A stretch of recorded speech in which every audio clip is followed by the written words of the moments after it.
Greetings, beloved Esalen community. I'm Greg Archer. It's exciting to be here with you today. How are you all doing out there? Just know that we here at Esalen hold you in our hearts and minds. I'm sending you very great vibes. We're all in this curious time together, so know that we are with you. Welcome to today's interview with Dr. Rachel Carlton Abrams, a dynamic soul. I love Rachel. Rachel is an award-winning integrative medicine physician treating men, women, and children since 1997. She is the author of 4 books, most recently Body Wise, and has taught thought-provoking and dynamic workshops around the world. In Rachel's Body Wise workshops at Esalen, in fact, she guides people to listen to the messages to their bodies, and she navigates both optimal health and resilience in life for them. She has been voted best doctor in Santa Cruz County, California in several publications for about 13 years now, which is a feat. And today we talked to Rachel about many things, but among them a very juicy and very relevant and timely topic, COVID-19 and global warming, staying safe and sane. Wow. Rachel, welcome. It's a joy to have you here. Thanks so much, Greg. It's always a pleasure to speak with you, and obviously a huge pleasure to do anything for the Esalen community, which I so dearly love and has been so essential to my own well-being over many decades. Yeah, I know that. I know that to be true, and maybe we can dive into that a little bit more later about how you came to know Esalen. Actually, how did you come to know Esalen? It's a great question. We should just start there. Yeah, so you and I have known each other for some time, and I think when we met, I had 3 small kids, and I went to Esalen for the first time when I had twins that were 2, I think, 1.5 or 2, and my son was maybe 4. This is a long time ago, around 2000, 2002, 2001, and I went as part of a women's physicians retreat, and I had just finished medical training, medical residency, and having 3 babies and getting married and starting a practice. So I was a little stressed out. That's a lot. And I had, as everyone does, I had a magical, transformative moment at Esalen with these women. And it changed me profoundly. And I couldn't wait to go back with my husband, which I then did. And then he and I had already been working on a number of books on holistic sexuality, the multi-orgasmic series. And we ended up teaching at Esalen. And I've been teaching at Esalen now for 15 years or more. And it's always a huge highlight of my year being at Esalen, both because I honestly, I'm so blessed to have traveled quite a bit in the world. And I would still say that Esalen feels like my spiritual home. I feel like it's the place where I heal my heart and my body and my soul. And working with other people there has always been an enormous pleasure, because I feel like teaching obviously matters, but teaching in the context of what you feel when you're at Esalen and on those grounds is just a whole nother thing. And I've taught all over the place, and I still love teaching at Esalen because people can feel the transformation that has taken place there in the past. It's in the air that you breathe. It's in the waters that you soak in. And it's sacred Esalen Indian land. So for all those reasons, it's just been a really important part of my own path, and certainly a vital part of my teaching and my contribution in the world.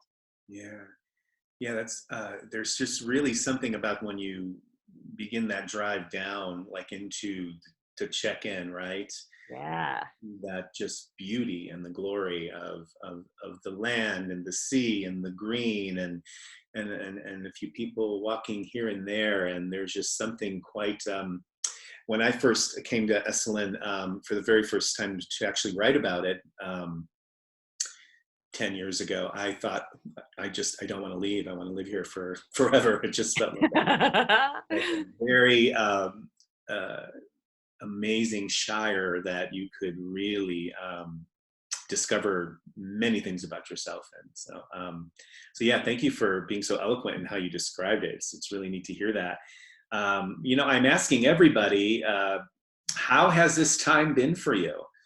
We're here is May 1st is, we're in May pretty much. And this pandemic has given many of us opportunities to really look at ourselves, our lives, the world. How has it been for you?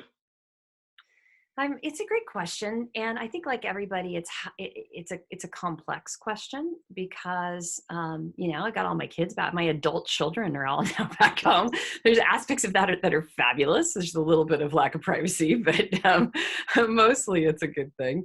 And then I feel as a physician and a teacher really responsible for communicating to the people that I take care of all the best updated information about how to stay safe and keep their families and their loved ones safe.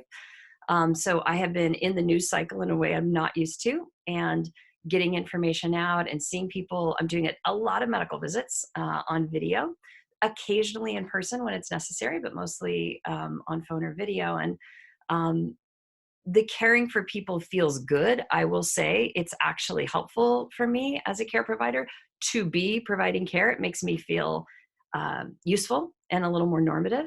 And wow, what a crazy, tumultuous time for everyone. I mean, I count myself among the luckiest because I have people around me, I have enough food to eat, and I have a job to do that makes me unusual and a place to live.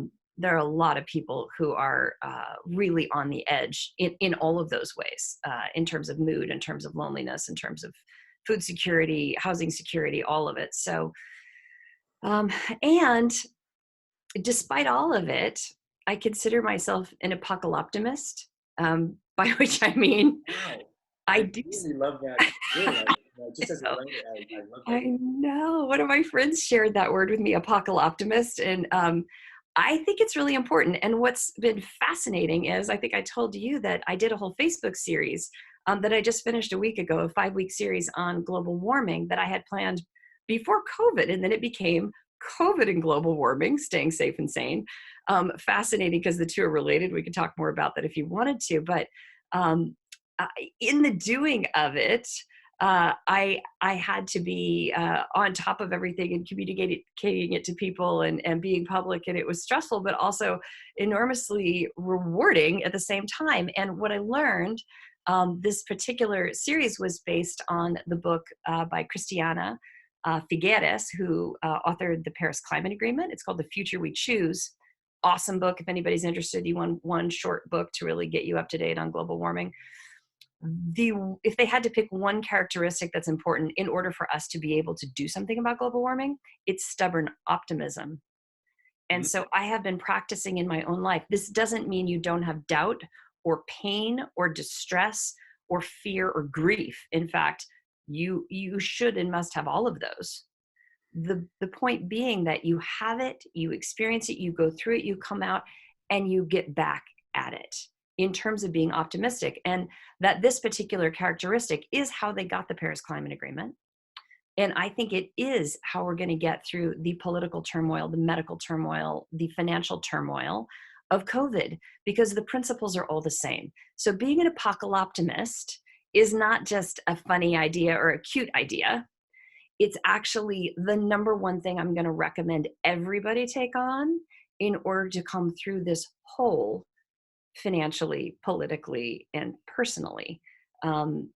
Stubborn optimism, meaning that even in the face of what looks really difficult, just like, folks toward the end of World War II, which was not a guaranteed win by any means, the amount of, you had to bring up within yourself this idea that it is possible.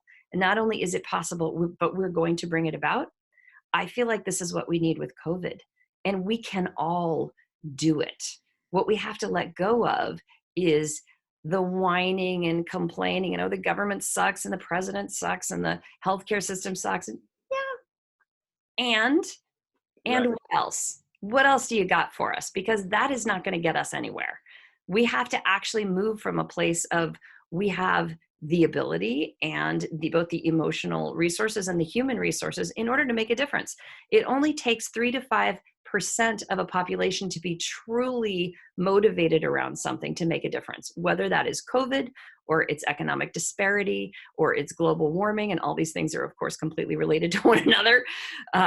So I feel like this is an opportunity for people to really bring to life within themselves that part that is optimistic about what can be done, and to begin that movement, to really get behind that movement. And a place like Esalen, perfect for igniting, fueling, and informing that movement, so that we are all safer and saner, not just some of us, not just the people with a lot of money, but we as a human species, and not just humans, but the rest of the animal kingdom, come through this with wholeness, with more wholeness, and with more hope. Yeah, exactly. I mean, I so resonate with what you're saying. I mean, we can have those kind of funky feelings, that doubt, that fear. I mean, it's very good to recognize that. But I think in a lot of the lessons we keep hearing is we can have those feelings, but then take action anyway. You know, that Yes. those feelings don't need to prevent us from moving forward with expanding our own potential, or helping others, or creating a better world for ourselves, right? Yeah. 100%. 100%. There is no activist. I happen to be friends with, lucky for me, with Father Desmond Tutu. So we've talked with him quite a bit about this. There is no activist that we know of who ever is out of fear, or who never has doubt, or who never has real grief about the tragedy and the loss that happens on the way to doing something great. But it's acting in spite of that that defines courage, not acting without it. So, and I think Brene Brown has a really beautiful podcast on grief. I feel like unrecognized and unprocessed grief is a huge reason that people are having a hard time with COVID, because there's a lot of loss. There's loss of friends and affection, and um, jobs and money and opportunity, and all kinds of things like high school and college graduations for young people, losses that nobody anticipated. And unless we really actually grieve them, then we do other things like, watch too much television or drink too much. Alcohol sales have gone up 50% since the start of COVID. And I'm not saying having an occasional glass of wine or beer or cocktail is a terrible problem. I think it's okay. But if you're drinking because you're not dealing with your fear and your sadness and your grief, well, now we have a problem. Right. That's a problem, Yeah. because it prevents you from moving forward in your life in the ways that you need to. Yeah. So, as somebody who is in the field that you're in, what would you recommend as some key steps that maybe some of us can consider taking if we are feeling a little stagnant and stuck? Because I mean, that does seem to come. I mean, I'm pretty much an optimist, and even as I chart and look back over the course of my week, I noticed, wow, I'm experiencing moments of stagnation, or feeling stagnated, or that things aren't moving forward, or I'm not moving forward, or something like that. But the whole world really isn't moving forward the way that it was. There's something attempting to be birthed from this, I think. So for those of us who are feeling those things, what would you recommend that we do? Yeah. So a number of things. So one would be, and I know this sounds funny because people feel like they're resting all the time, but most of them are not. They're watching the news cycle 24 hours a day, or they're reading, or they're watching Netflix, or they're whatever you're doing. A lot of people are actually working harder than they've ever worked because they're working and parenting at the same time. That's a particularly challenging situation. But real rest, meaning the news is off, the phone is off, the television is off, and you are ideally outside, or taking a nap, or getting really deep sleep, is important. This whole experience is a stressful one, physically and emotionally, and deep rest is more necessary than it was before.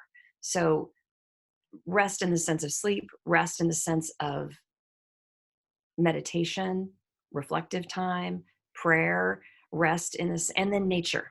So, the research on nature and its impact on anxiety and stress and depression is massive. Not surprisingly, since we are nature itself, there's no separation. That when we're in a natural environment where we see trees, is partly what we love about Esalen, right? When you see trees, and when you smell fresh air, or you're on a beach, or you look at waves, or You're wandering in a gorgeous desert landscape. Any natural landscape has a calming effect on the human animal. We go, oh, right, this is where we belong, looking up in the stars at night. So doing those ancient practices, being around a fire, uh, being outside under the stars, walking through the woods, touching the ground, lying on the ground, all of those are deep restorative practices for the human animal, and they also re-embody us. So I think one of the other risks of um, being in isolation is people are even more disembodied than they were. And there is something to be said for hiking, sweating, gardening, getting your hands in the dirt if you can. If you're in an apartment, you can actually just do it in pots. Lots of gardening stores are still selling plants. You just have to order in advance and pick them up. I think all of those things really matter. So more rest. And then there has to be a way to grieve. And if you're like most of us, it's hard to do by yourself. So you can. So journaling, um, meditating, but it almost always is better with another person. So it can be on video. I've had some deeply meaningful interactions on video, both personally and as a physician. But you need to tell somebody about what's going on, because when you tell the story of how you feel and you get it outside of your body and into the world, then you have the opportunity to really feel it and then to let it go. I mean, what happens for most of us is those negative feelings are stagnant inside of us until we get them out, either through writing or speaking for most of us, or singing, or whatever your painting, whatever your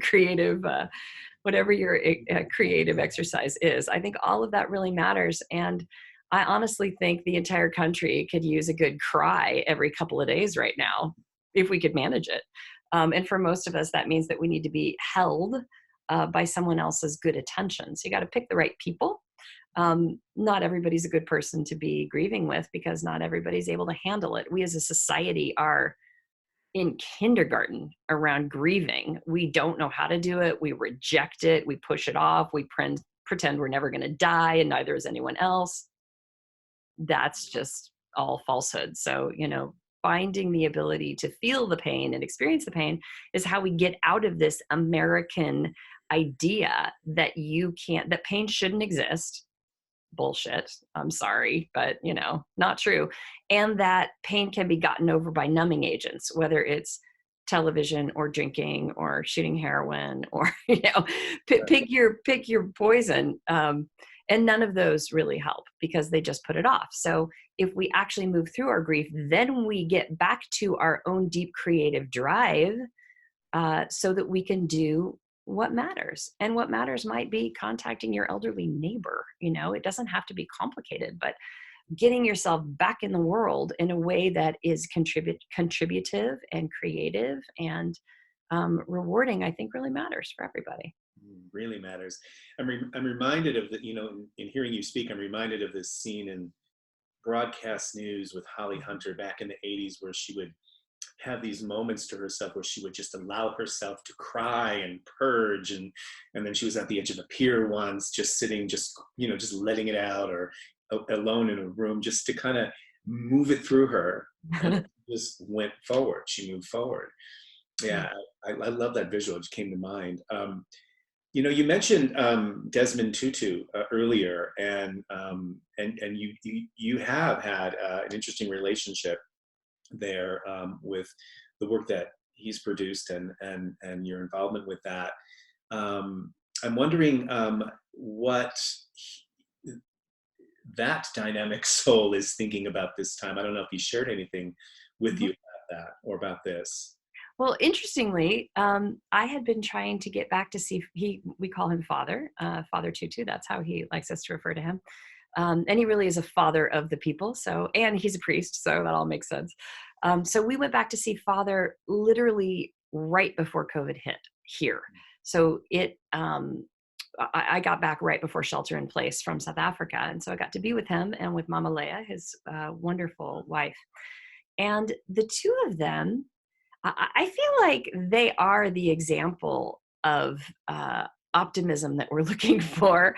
They feel like, yes, it's a terrible thing. And just like his fight against apartheid, it's a possibility. It's an opening. It's an opportunity for us to make change. Because when have you ever seen on the world stage dramatic change in human behavior all at once like this?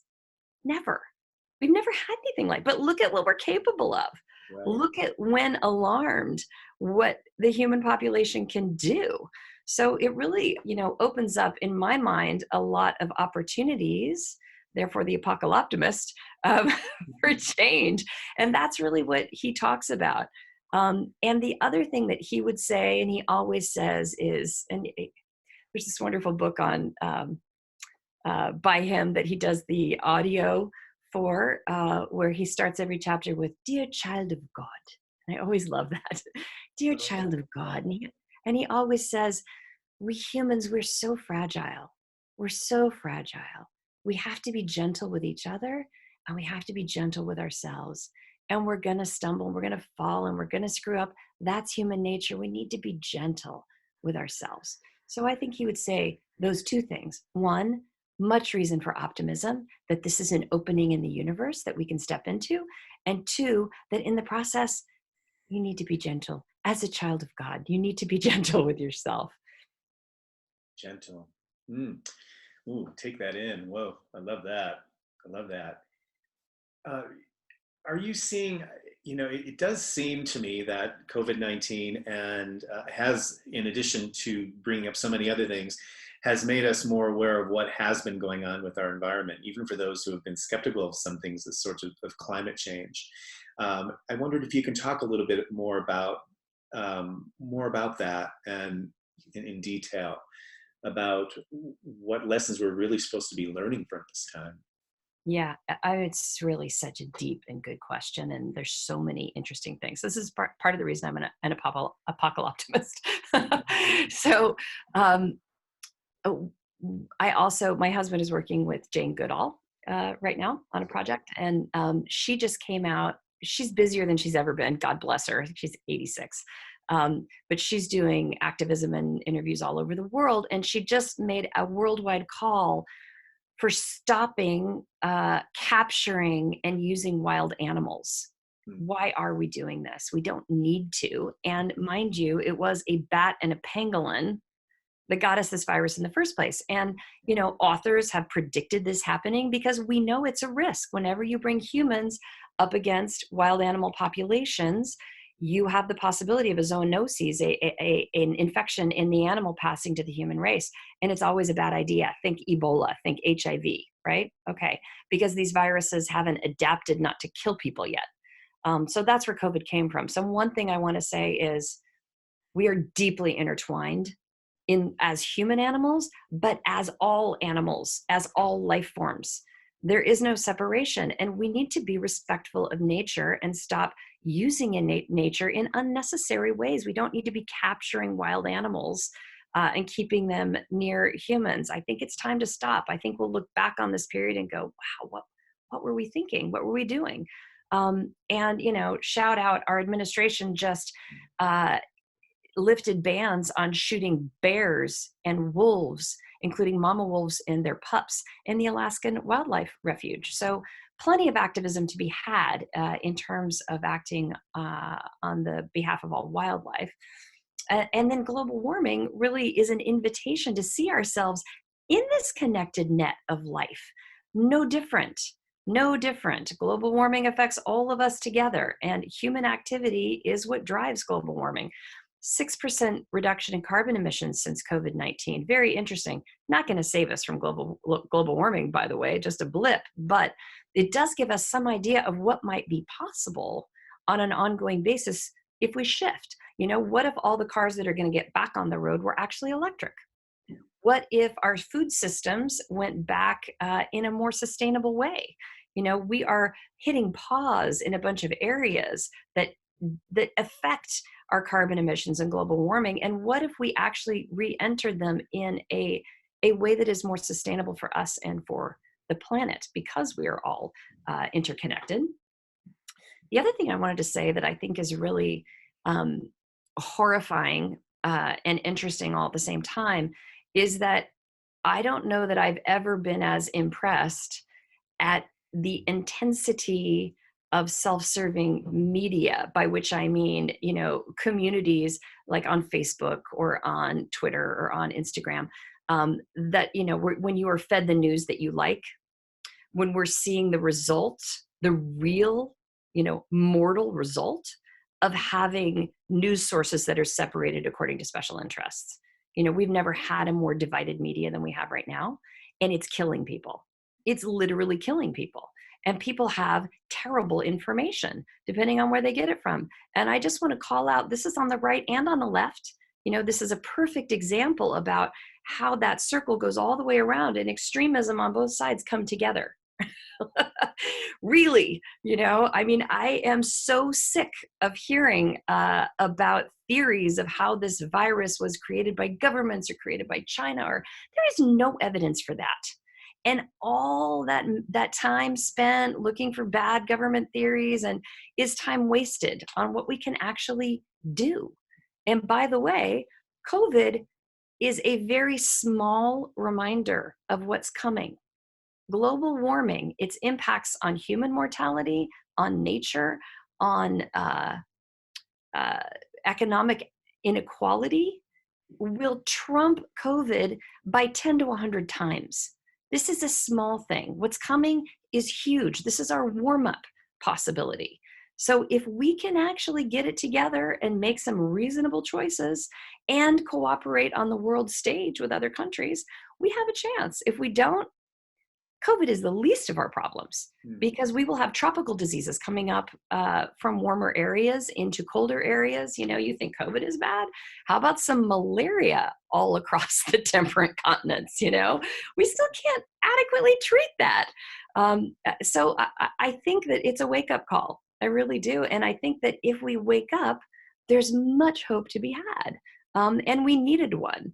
And I just find it fascinating, all the areas that it's waking up in. Oh, factory farming's not working so well for animals. What? Who knew? I mean, what a horrible industry, and how horrible for global warming. And I'm not even saying, everyone should be vegetarian by a long shot. I'm just saying we really shouldn't do it this way.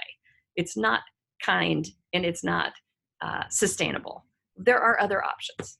Anything else I wanted to say about that? Oh, and then the importance of having a functional government. Hello. There are reasons that we have governments. It actually keeps us safe in some very fundamental ways. So if you're in the Esalen community, you probably are maybe leaning a little more towards activist. I would describe myself that way as well.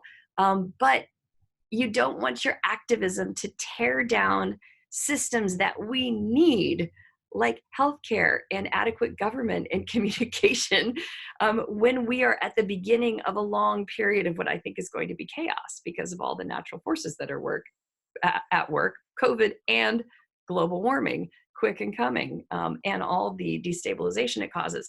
And we can't solve global warming without democratic governments. We cannot. We have to have governments where people have a say and where people can interact, and they need to be representative. So all of that becomes really important for everything, for our mental health, our physical health. And then the last thing I want to say is that I feel like a lot of people are getting really, including myself, beautiful lessons from shelter at home about what really matters. Like, what do we really need as humans to be healthy and whole and joyful? Not all the time, but at least some of the time. And it tends to be the people you care about the most, right? What we need is each other. We need community. We need enough food to eat. We actually need time off. I've got lots of friends, family, and patients who are happier now than they were before because they're gardening, or they're in their backyard. They're going for walks. They're working a little less. For those who are fortunate enough to be able to do that and still afford their lives, I think that it has a lot to teach us. We don't need another fancy car. We don't need a giant house. We need an adequate place to live. We need enough to eat. We need community. And if we could all, settle into that reasonable way of living, we can all live on this planet and have enough to eat and have shelter for everybody. It is possible, but we have to shift our idea about what the good life is. Exactly. I mean, it's the less is more. I think what we've been given an opportunity to see is exactly that. And what you say, what really does matter: your family, your friends, your network, your community, your home, your health, Yep. uh, not stuff, really, right? Yeah. Um, well, it may be too soon to know, or maybe not, but do you think that we're getting it? Do you think that uh, I mean, I see many glimpses of like, okay, we're waking up. But yeah, I'm curious what your thoughts are. Yeah. Well, I think what keeps me being stubbornly optimistic is what I said about the number of people that need to truly be motivated. 3% to 5% is not that big.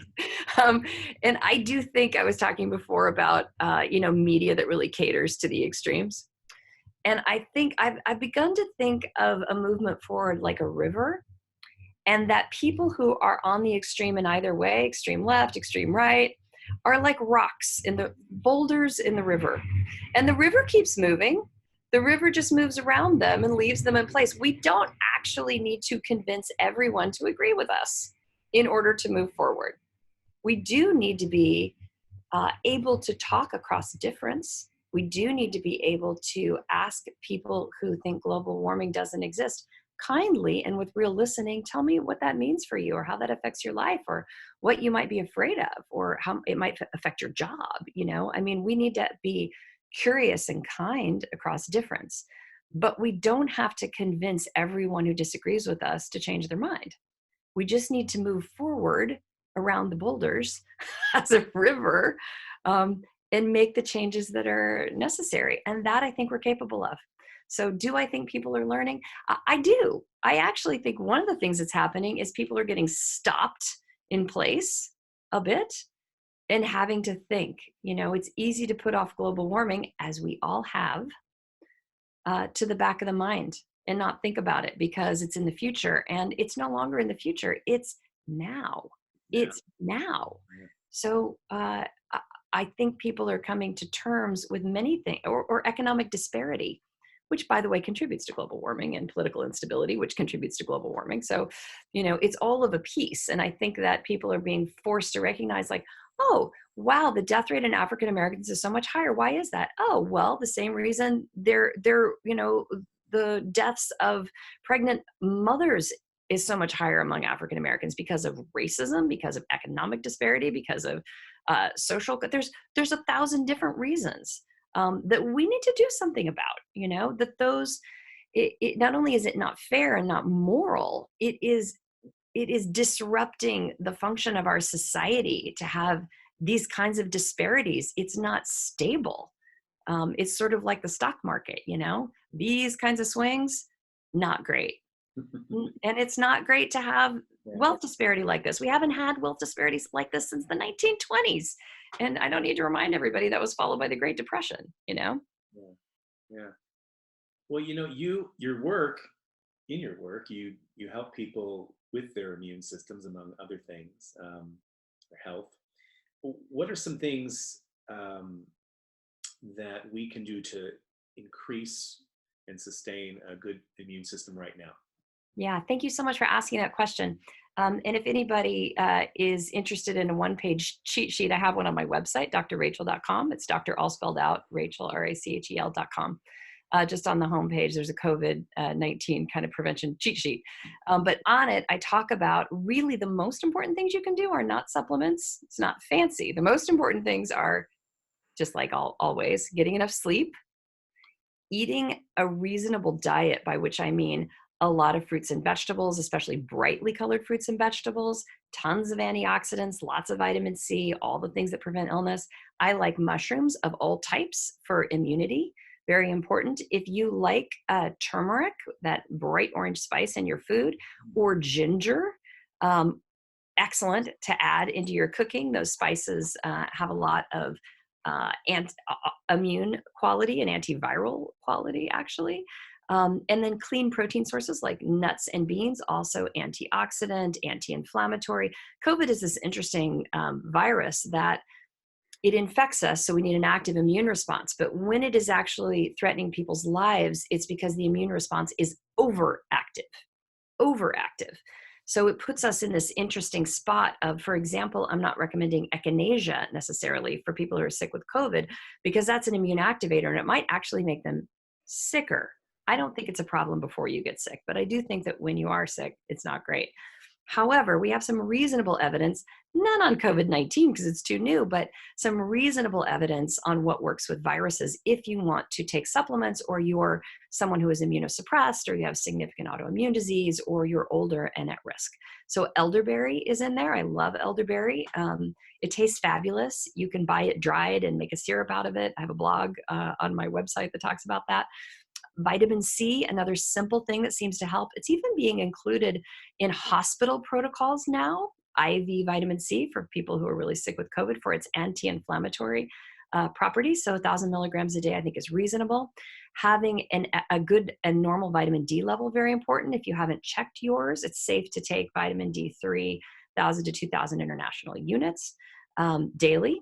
Zinc around 30 milligrams a day, also helpful. Selenium, also helpful, about 200 micrograms a day. So all of those very basic, most of those are available. It's sometimes hard to get some of these herbs because, as you can imagine, there's been a complete run on them at health food stores and online.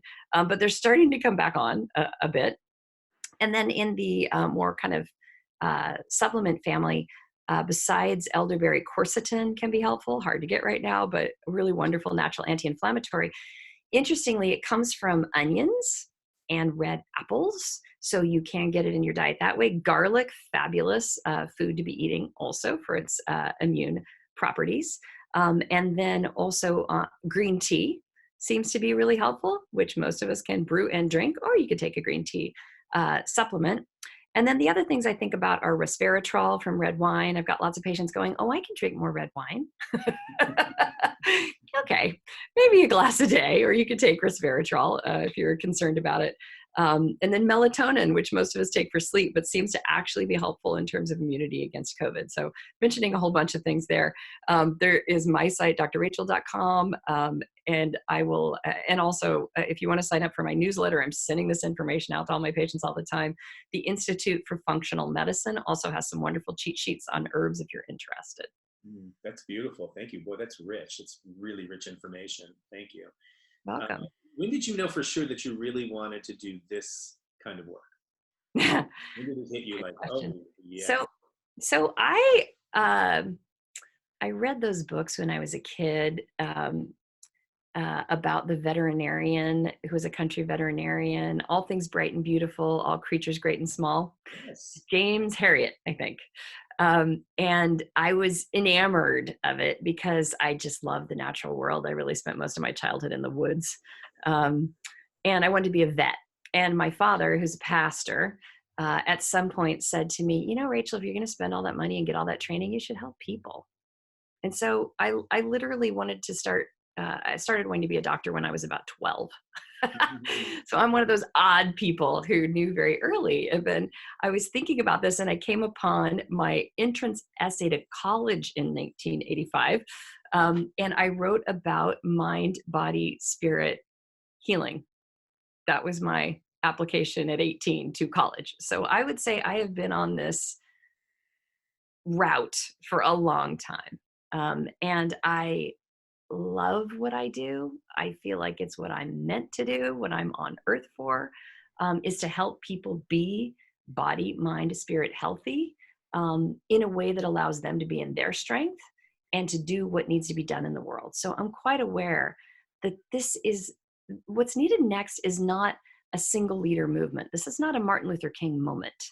This is a broad coalition. You know, I think of us as humans as connected like the mushrooms are connected underground, you know, or the mycorrhizal network under the trees, that there is this broad network, which Louis Schwartzberg does so well and captures in Fantastic Fungi.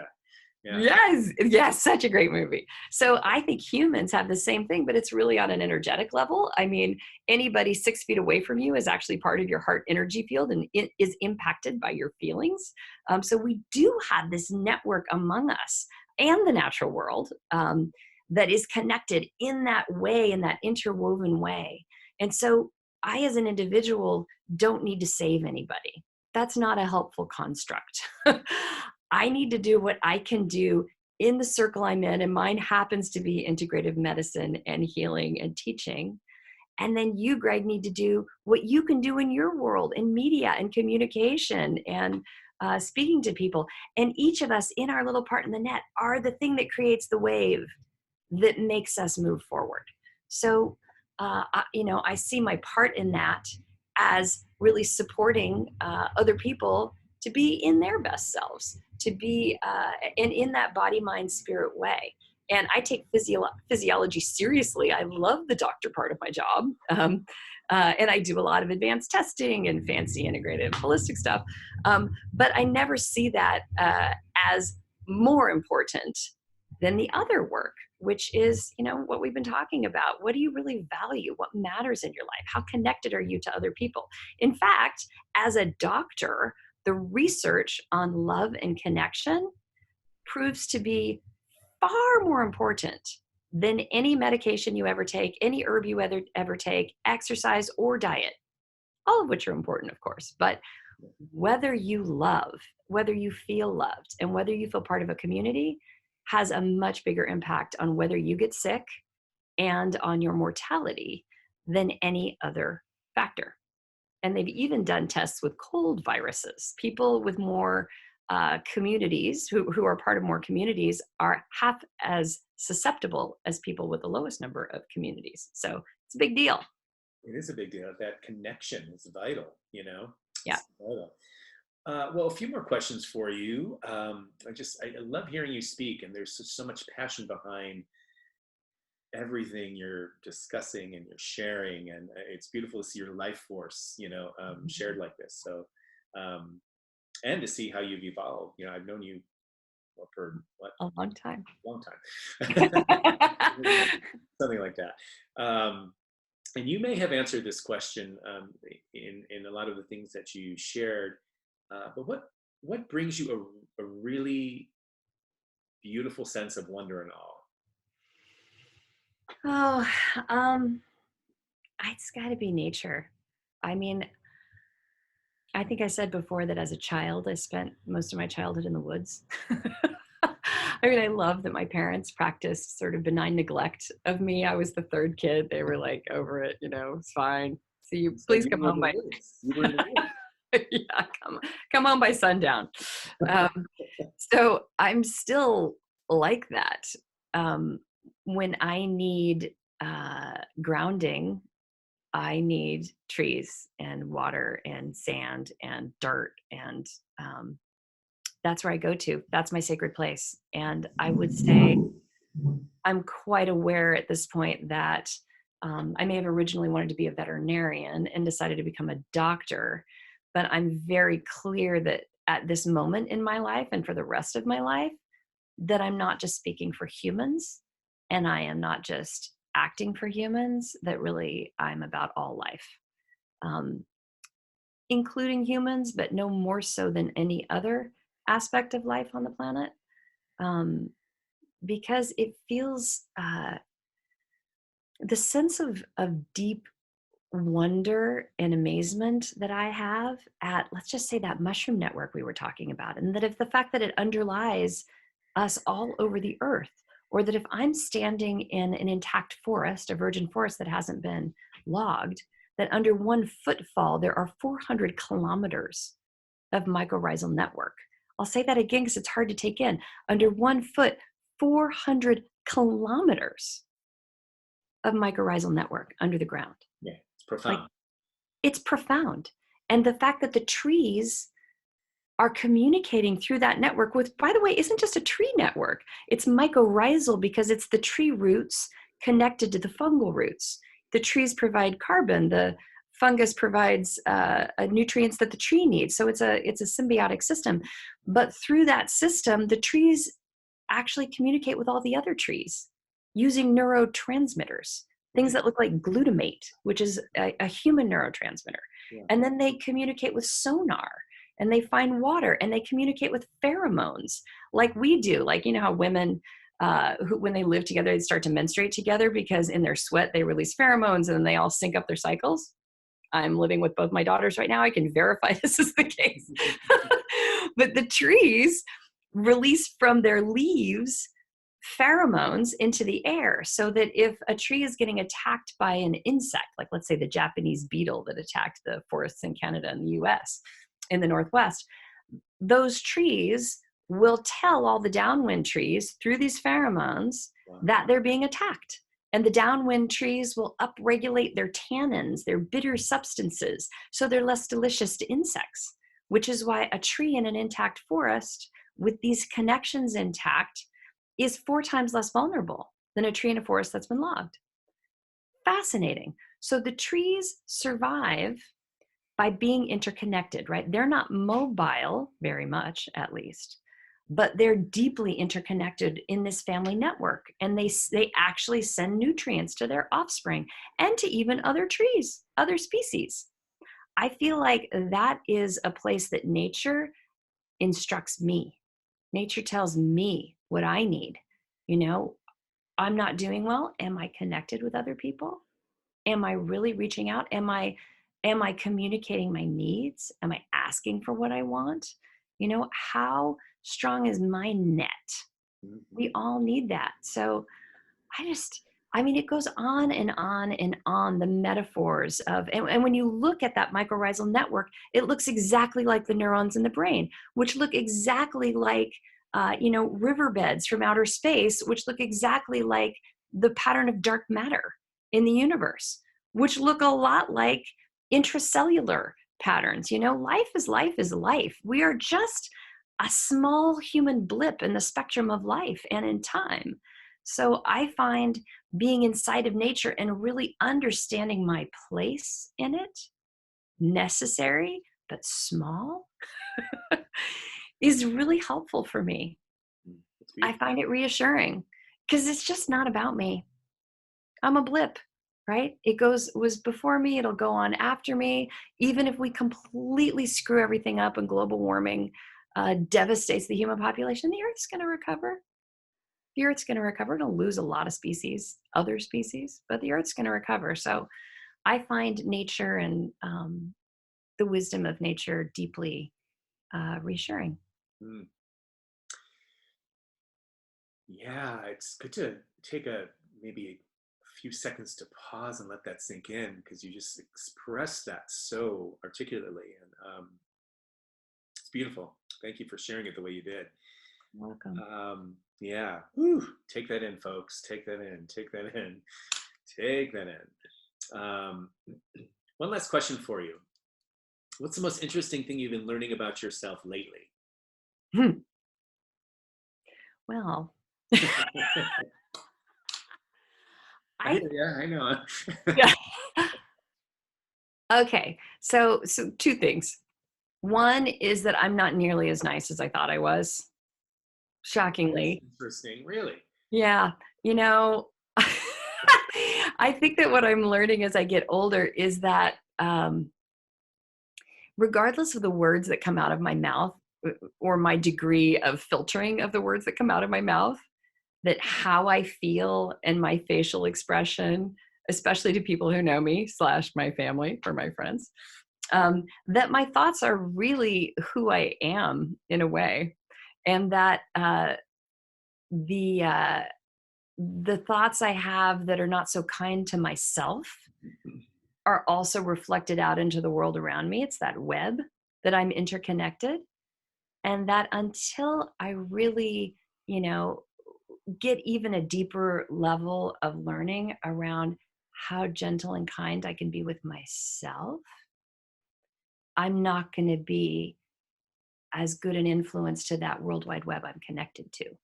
Mm-hmm. So I would say the learning is, I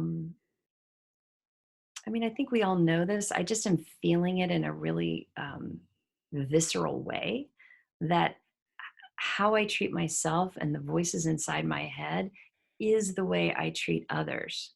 And I'm better at filtering with most others, but less so with my intimate others as it is for everybody. And especially under duress, like living 6 people in a. So I'm just feeling more movement towards listening to my own heart in what I do, and really finding that alignment, uh, and doing what I do because I love it, not because I have to, not because I feel like I would be viewed better from without, but because I love it. I think that's the key, right? Yeah. The love, right? From within, that juicy energy coming forth. Yeah. Very, very wonderful. Wow. Uh, Rachel, thank you so much for sharing everything that you have shared with us today. It's a pleasure to connect with you. Really, it is. I think you've given us a lot to think about, a lot to ruminate on, and a lot to integrate. I mean, it's just really wonderful wisdom. So thank you very, very much. You can discover more You about, are so welcome. and it's Dr. Rachel. .com. drrachel.com. DOCTOR. So, RACHEL.com.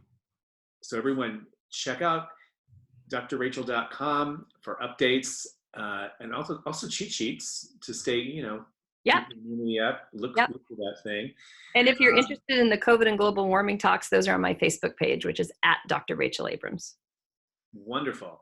And for those of us in the Esalen community, stay in touch with us. Go to esalen.org/learn, where you can learn more about Rachel's upcoming workshop, Body Wise, Discovering Your Body Intelligence for Lifelong Health and Healing, September 25th through 27th.